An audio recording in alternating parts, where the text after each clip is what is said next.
melihat Dajjal bahwa ada Isa bin Maryam di tengah-tengah pasukan Imam Mahdi, maka Dajjal pun lari ketakutan. Maka dikejar oleh Isa bin Maryam ke barat ke timur ya, sampai akhirnya tidak ada tempat lari kecuali ke Babil Lud.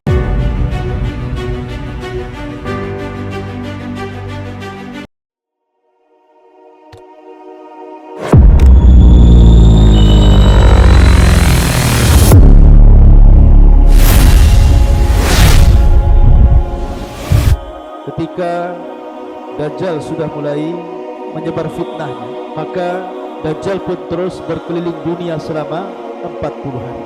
Lah ketika pasukan Dajjal sudah mulai banyak, karena pengikut Dajjal ini kan macam-macam. Ada dari kalangan Yahudi Asfahan, sebanyak 70.000 Yahudi Asfahan, itu dari Asfahan saja.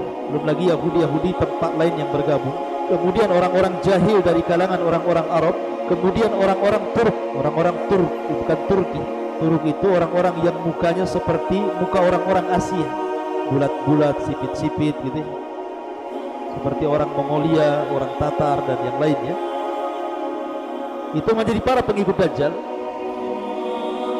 Maka mulailah mereka berperang melawan pasukan Al-Mahdil Muntadhar dan kaum muslimin. Tapi karena kuatnya tentara Dajjal, sehingga kaum muslimin mereka tidak sanggup menghadapi Dajjal dan para pengikutnya. Makanya Imam Mahdi Muhammad ibn Abdillah berinisiatif untuk melindungi kaum muslimin dan bersembunyi di Bukit Tur. Di mana? Di Bukit Tur. Makanya Tur itu selalu dijadikan sumpah dalam Al-Quran. Wa Tur wa kitabim mastur, watin, kemudian watu risinin. Jadi Imam Mahdi dan juga pasukan kaum muslimin bersembunyi di Bukit Tur.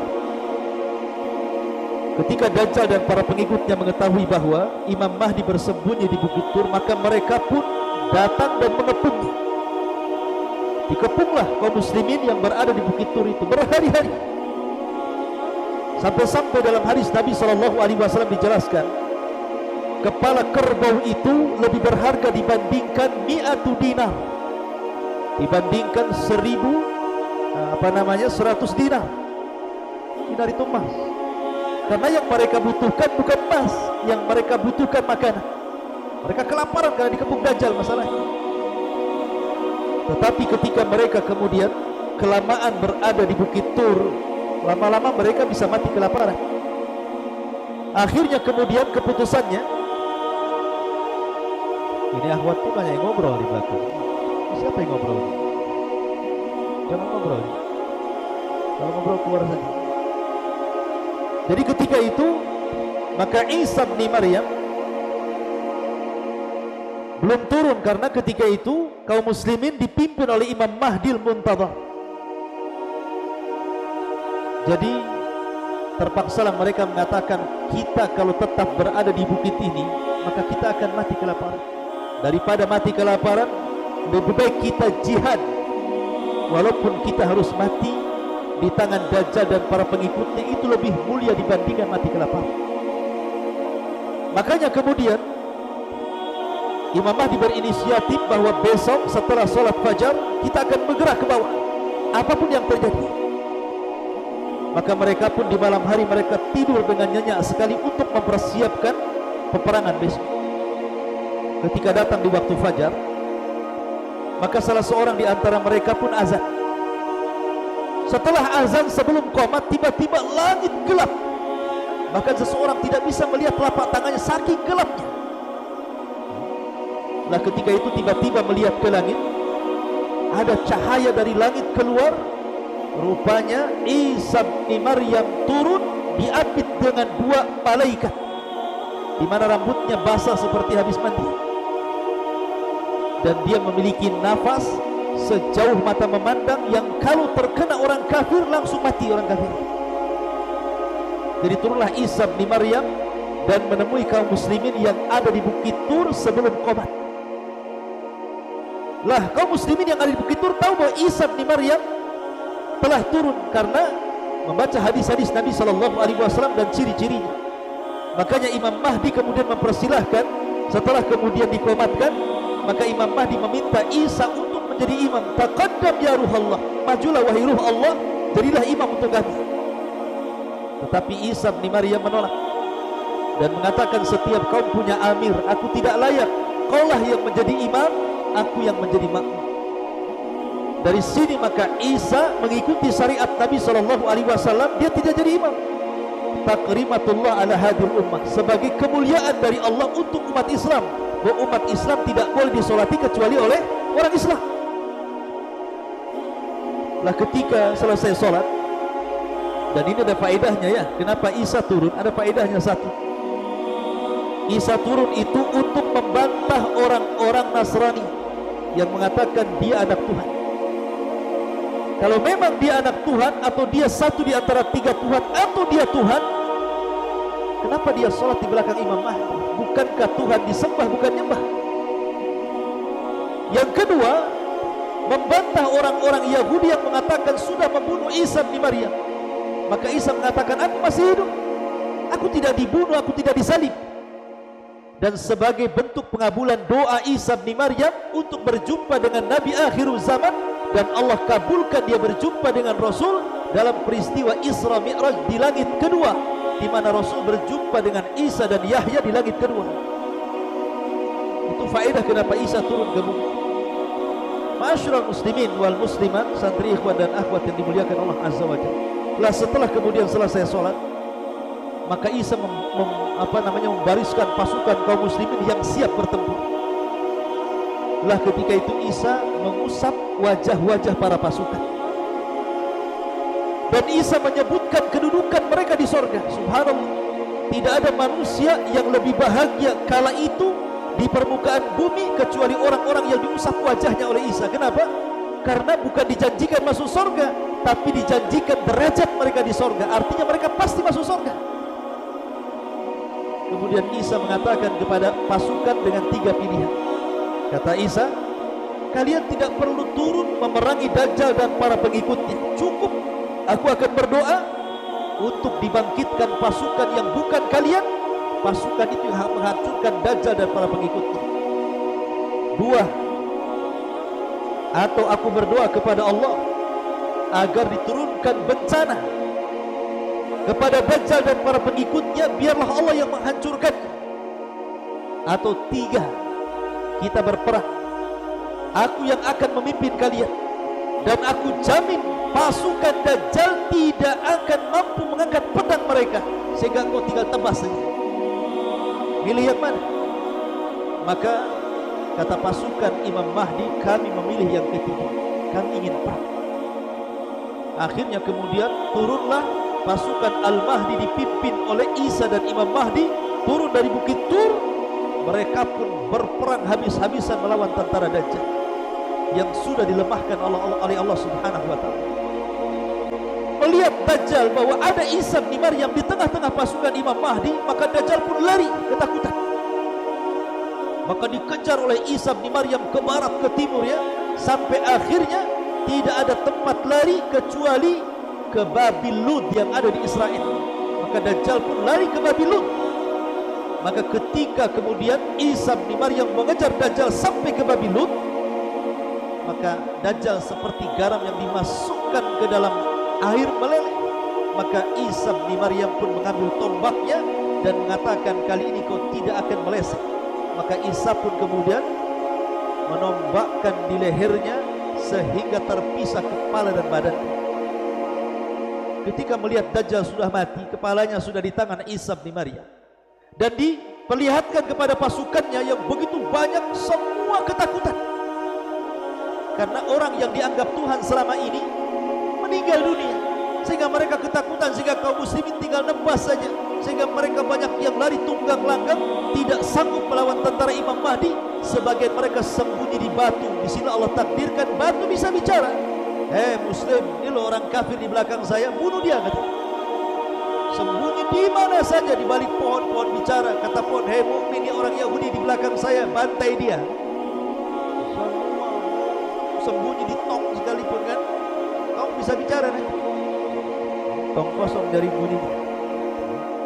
Masyarakat muslimin yang dimuliakan Allah Azza wa Jalla, intinya bahwa tidak ada tempat lari kecuali satu pohon yang gak mau bicara, yang disebut dengan pohon Gharqad namanya. Pohon Gharqad ini kayak cemara, tapi bukan cemara itu Gharqad, tidak, modelnya kayak cemara. Nah, itulah yang akan melindungi orang-orang Yahudi yang bersembunyi di pohon itu. Makanya orang-orang Israel sekarang lagi nanam pohon Gharqad banyak-banyak. Pernah suatu ketika terjadi kebakaran, dikirimi layangan sama orang Palestina, dikasih api, masuk ke hutan Gharqad, terbakar semua. Akhirnya nanam lagi.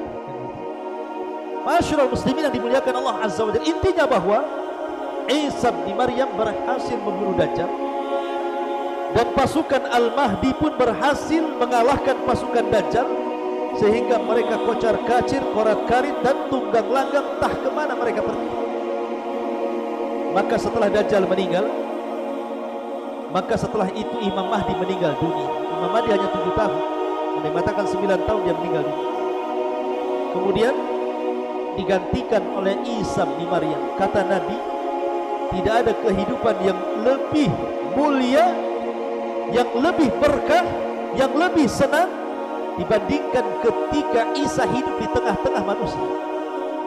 Karena bumi ini dihidupkan kembali. Sampai-sampai kata Nabi SAW, pohon delima, buah delima itu besar sekali. Jadi kalau seandainya dimakan isinya, cangkangnya itu, antum bisa masuk 10 orang ke dalamnya. Saking gedenya. Jadi saking buah delima itu gede, kalau habis tuh gak akan habis lah. Delima segede gitu, cangkangnya saja 10 orang bisa masuk. Cuma antum makan buahnya kan itu. Artinya buah delima saja bisa dimakan orang 10. Habis itu bisa untuk naungan, untuk kubah di atasnya. Itu baru delima. Gimana duren? Kan gitu. Coba, delimanya saja segede gitu ya, disebutkan sama sabda Nabi. Gimana duren, mangga, jeruk, wow, besar-besar semuanya. Sementara orang semakin ke akhir zaman itu semakin kecil-kecil orangnya. Saking berkahnya bumi itu maksudnya. Sampai-sampai Rasul mempermisalkan seperti buah delima yang sangat besar, yang kalau cangkangnya orang masuk 10 orang itu sudah cukup di dalam. Besar sekali. Tetapi Allah takdirkan setelah kaum muslimin berada di atas ketenangan, tenang hidupnya penuh dengan berkah. Ketika itu Isa memaksa orang-orang ahli kitab, orang-orang Yahudi dan Nasrani untuk menyerah kalau tidak dibunuh. Karena salah satu tugasnya Isa itu sudah membunuh Dajjal tadi ceritanya, kemudian mematahkan salib, membunuh Dajjal, membunuh babi, kemudian juga meletakkan jizyah. Kalau sekarang kita berperang melawan orang kafir, maka di situ ajak dulu berdakwah, kalau tidak mau bayar jizyah, kalau tidak mau perang. Tapi di akhir zaman tidak ada jizyah, tidak ada upeti. Kau mau masuk Islam atau kubunuh. Nah, itu saja. Jadi sudah tidak lagi jizyah. Sehingga akhirnya banyak orang-orang Yahudi dan Nasrani masuk dalam Islam. Dan itu digambarkan di dalam Al-Quranul Karim, wa im min ahlil kitab illa la yu'minanna bihi qabla mautihi. Dan sebagian ahli kitab itu akan beriman kepada syariat Rasul lewat Isa sebelum kematiannya. Maka banyak ahli kitab yang beriman di akhir zaman, dan yang tidak mau beriman mereka diperangi. Ketika memang manusia sudah mayoritas masuk ke dalam Islam, kemudian kehidupan mereka sudah enak, dipenuhi dengan berkah, tiba-tiba Allah Subhanahu wa ta'ala memberitahu Isa bin Maryam dan kaum muslimin, benteng yang dibuat oleh Dzulqarnain langsung jebol. Sementara di balik benteng itu ada Ya'juj wa Ma'juj, ada 2 kabilah yang sangat banyak jumlahnya, min kulli hadabin yansilun, sampai Allah gambarkan banyaknya Ya'juj dan Ma'juj itu seperti air bah yang turun dari ketinggian, saking banyaknya gitu. Bukan banyak lagi, banyak gitu, saking banyaknya. Turun dari bukit. Dan Ya'juj wa Ma'juj itu makhluk yang Allah Subhanahu wa ta'ala takdirkan diberikan usia panjang. Mereka sudah hidup dari zaman siapa? Dari zaman Nabi Allah Ibrahim. Karena menurut Ibnu Utsaimin rahimahullahu ta'ala, Al-Imam Utsaimin mengatakan, Ibnu Utsaimin, bahwa Dzulqarnain itu masuk Islam di tangan Nabi Ibrahim dan pernah tawaf bersama Ismail dan juga Ibrahim di Ka'bah, dan dia satu di antara raja yang pernah menguasai dunia, dan dia seorang muslim. Makanya sering saya katakan ada 4 raja yang pernah menguasai dunia, 2 mukmin 2 kafir. Yang mukmin Dzulqarnain dan juga Sulaiman, dan yang kafir Namrud dan Bukhtun Nasr.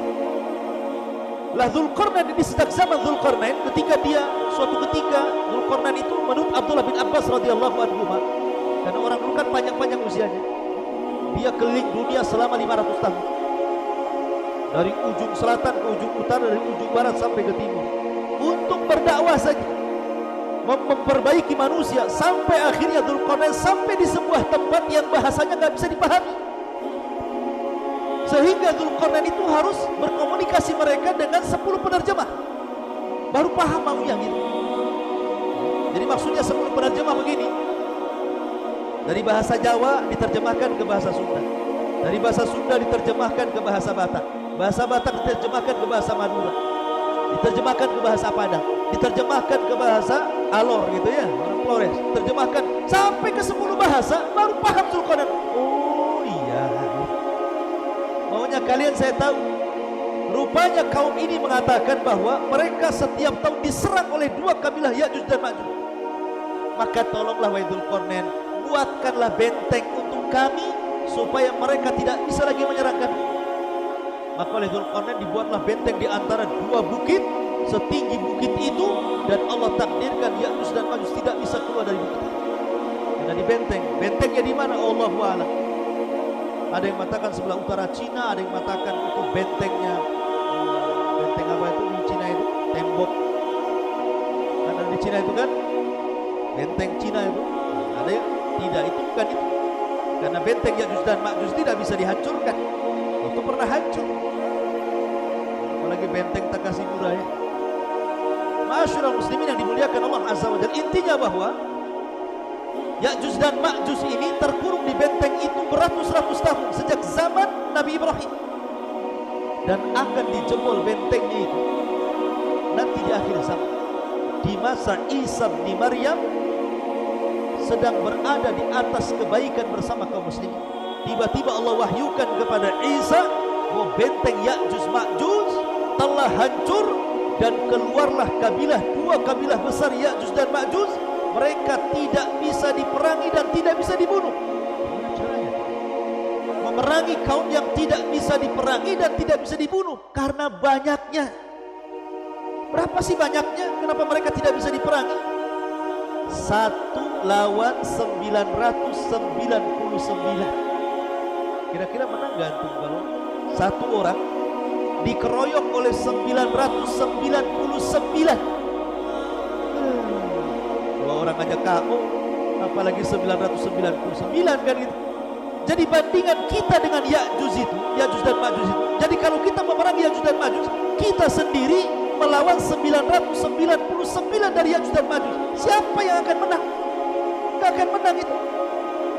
Dan Ya'juj Ma'juj itu merusak bumi. Sekali datang ke sungai, disedotnya, diminumnya, habis kering. Masuk ke hutan, daun-daun dimakan, habis kering semuanya. Pokoknya perusak. Mereka manusia sama dengan nanti, tapi mereka makhluk yang aneh. Mereka tidak seperti Dajjal fitnahnya. Kalau Dajjal itu kan fitnah agama, orang suruh murtad. Tapi Ya'juj dan Ma'juj tidak ada fitnah agama, dia fitnahnya merusak saja. Dan kalau dia membunuh di luar rasnya, dimakan tuh bangkainya, kanibal. Itulah Ya'juj dan Ma'juj. Lah kata Nabi SAW, kata Allah berfirman kepada Isa, sebaiknya kau selamatkan sebanyak-banyaknya kaum muslimin, bawa lagi ke Bukit Tur, kata. Akhirnya kemudian kaum muslimin yang bisa menyelamatkan diri dan bergabung dengan Isa, bersembunyi lagi di Bukit Tur, sama tempat ketika Imam Mahdi bersembunyi dari pasukan Dajjal. Mereka sembunyi di situ. Akhirnya karena memang kondisi mereka juga sangat menakutkan, turun sedikit saja akan berhadapan dengan Ya'juj Ma'juj, mereka tidak akan selamat. Makanya Isa bin Maryam tidak bisa apa-apa kecuali hanya menyerahkan urusannya kepada Allah Subhanahu wa taala. Dia pun berdoa kepada Allah, ya Rabb, hancurkan mereka. Akhirnya kemudian Isa berdoa kepada Allah dan Allah kabulkan. Maka setelah kemudian Isa bin Maryam berdoa, Allah kirimkan bencana kepada Ya'juj dan Ma'juj. Karena masalahnya mereka orang yang sombong. Ya'juj dan Ma'juj sombong sekali. Bayangkan dia mengatakan kepada pasukannya, qatalna man fil ardi sanaqtulu man fis sama. Kami sudah membunuh orang-orang yang di bumi, giliran yang di langit kubantai juga katanya. Bayangkan. Akhirnya mereka mengarahkan panah tombak mereka, diarahkan ke langit, dilesatkan ke langit. Seberapalah jauhnya orang panah ke langit? Mesti balik lagi gitu kan. Tetapi Allah takdirkan istidraj, panah itu melesat tak turun-turun sampai menembus awan, tombaknya sampai menembus, sampai gak kelihatan.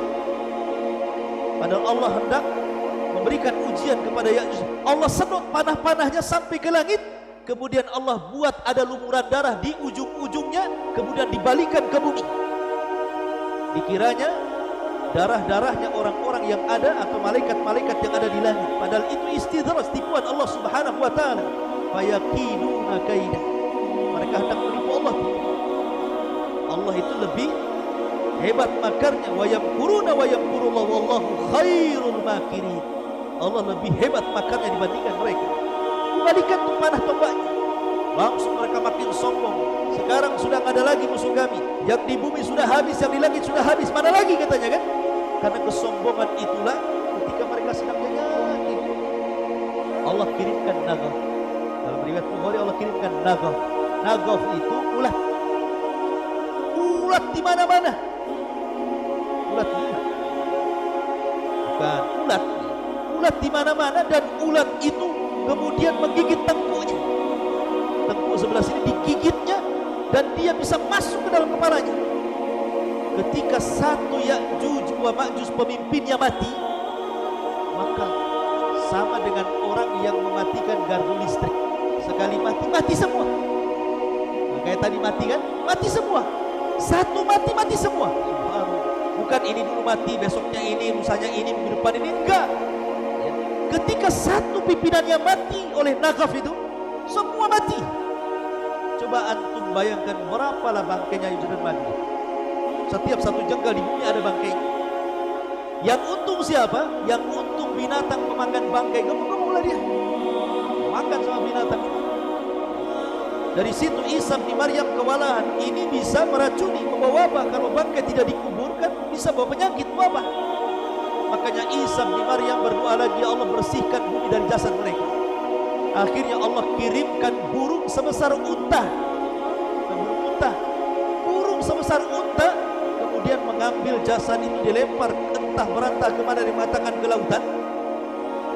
Akhirnya bumi pun bersih. Setelah bersih tentu masih ada sisa-sisa kan, namanya bangkai pasti ada sisa-sisa. Maka Isa berdoa lagi. Akhirnya Allah turunkan hujan deras-derasnya. Satu bumi Allah turunkan hujan. Akhirnya hujan itu membawa sisa-sisa bangkai ke lautan. Kemudian bumi pun kembali subur. Kemudian ternak-ternak kembali gemuk. Kaum muslimin turun dari bukit, dan mereka pun kembali hidup normal dan hidup di atas kebahagiaan. Maka di sini menunjukkan bahwa Isa hidup di tanda dua kiamat besar.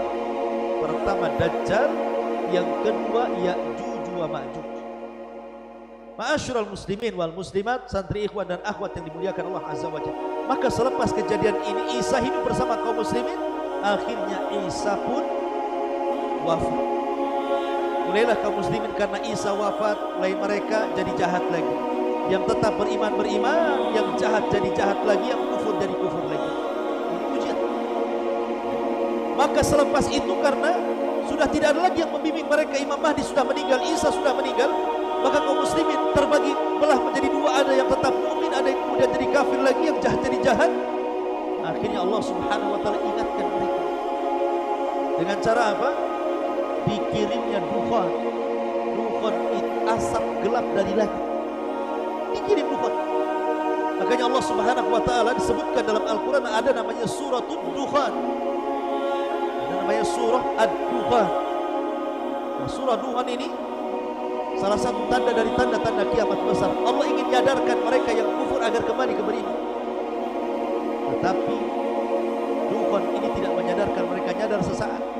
ketika yang menghirupnya orang yang beriman paling tinggi pilek. Tapi kalau yang menghirupnya orang kafir bisa kesakitan bahkan sebagainya mati. Maka mereka pun berdoa agar dukhan ini diangkat. Akhirnya kemudian dukhan pun diangkat, tapi Allah takdirkan setelah dukhan diangkat tetap saja mereka kufur. Ini sudah peringatan pertama. Mereka tetap kufur. Ketika mereka sedang nyenyak-nyenyak tertidur, kemudian datang waktu subuh, yang beriman kemudian bangun mereka sholat subuh, yang sudah kufur dan kafir mereka malah tidur. Ditunggu di waktu jam 6 harusnya matahari terbit, tidak terbit. Ditunggu waktu zuhur, tidak terbit juga. Ditunggu waktu asar, tidak terbit juga. Ditunggu waktu maghrib, harusnya matahari tenggelam, matahari muncul dari arah barat. Ketika matahari muncul dari arah barat, tidak ada satu pun tobat manusia diterima. Karena tobat dua syarat. Pertama, jangan sampai nyawa di tenggorokan. Yang kedua, jangan sampai terbitnya matahari dari arah barat. Sebab kalau terjadi ini, terbit matahari dari barat, maka orang yang tobat tidak akan diterima. Walaupun penyembah berhala dibuang berhalanya sekalipun percuma. Para dai resign, sudah tidak ada berdakwah. Saya kayak gini percuma kalau sudah matahari dari arah barat. Apa yang akan bermanfaat? Tobat seseorang ditolak. Makanya Nabi SAW mengatakan 3 perkara kalau muncul tidak manfaat lagi imannya. Salah satunya adalah ghurubu syamsi min maghribiha, munculnya matahari dari arah barat. Maka selang 1-2 hari dari kejadian matahari terbit dari arah barat, kemudian hari ketiga, hari keempat normal kembali terbit dari arah timur, tiba-tiba muncul binatang yang disebut dengan dabatun minal ard. Dari perut bumi keluar binatang, bisa bicara, kemudian menstempel manusia. Yang mukmin stempel mukmin di jidatnya, bercahaya. Yang kafir stempel hidungnya gosong. Maka ketika itu orang mukmin dan kafir bisa dibedakan dengan stempel. Mukmin kafir, yang jidatnya bercahaya mukmin, jidatnya gosong kafir. Sehingga ketika itu nama tidak lagi digunakan. Yang ada hanya mukmin dan kafir, dan tidak tersinggung sama dengan yang lain. Enggak tersinggung. Mau kemana mukmin gitu ya? Mau ke pasar fir gitu. Tidak ada masalah. Karena sudah tidak ada lagi nama. Yang ada mukmin, mukmin kafir aja. Kemana fir? Mandi mi. Begitu mereka. Karena sudah distempel. Lah ketika sudah binatang ini tidak ada, sampai binatang ini nunggu di luar masjid. Ada orang sholat, Allahu Akbar, percuma sholat. Tiba-tiba keluar masjid, kata binatang ini, al-an tusalli, kau sekarang mau sholat? Dulu kemana kau tak sholat? Katanya, percuma sholat. Sampai akhirnya satu dunia distempel mukmin dan kafir. Akhirnya Allah Subhanahu wa ta'ala hilangkan binatang ini. Maka ketika itu mendekati kiamat besar. Kalau sudah muncul dabatun minal ard, berarti akan terjadi kiamat besar. Maka ketika itu Allah Subhanahu wa ta'ala munculkan api dari 2 arah. Pertama Aden Yaman, yang kedua Hijaz Madinah dan Mekah dan sekitar. Disebut negeri Hijaz. Dari 2 laut Aden dan laut Hijaz keluar api.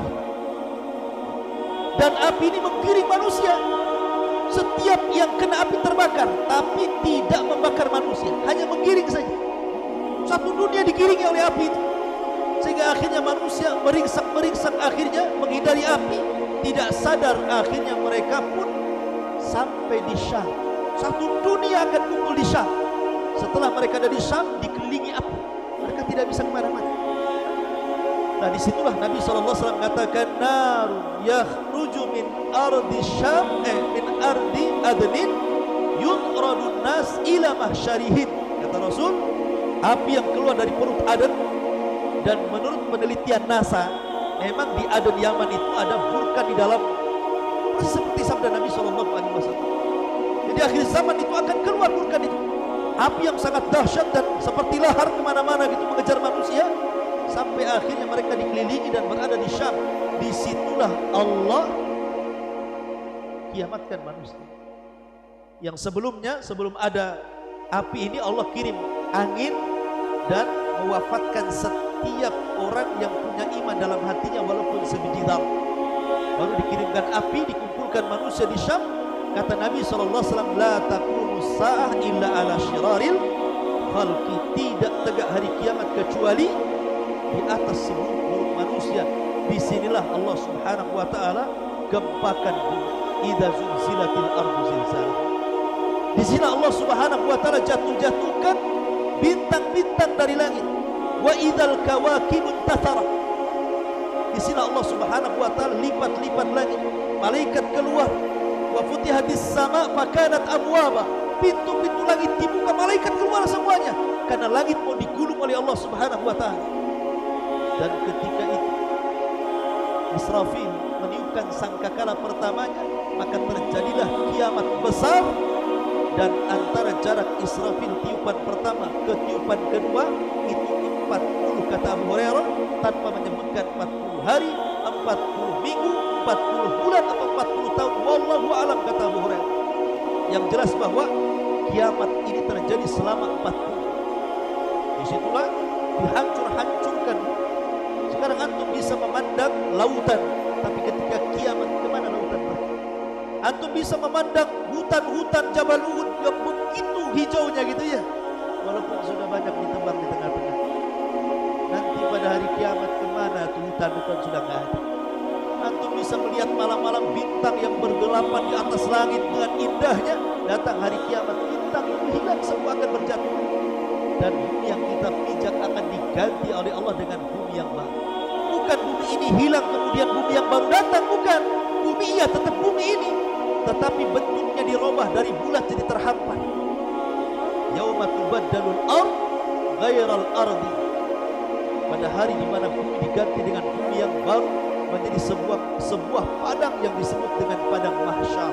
Disitulah manusia dibangkitkan kelak pada hari kiamat. Inilah di antara tanda-tanda kiamat besar, kematian Dajjal, dan sedikit keterangan tentang tanda-tanda kiamat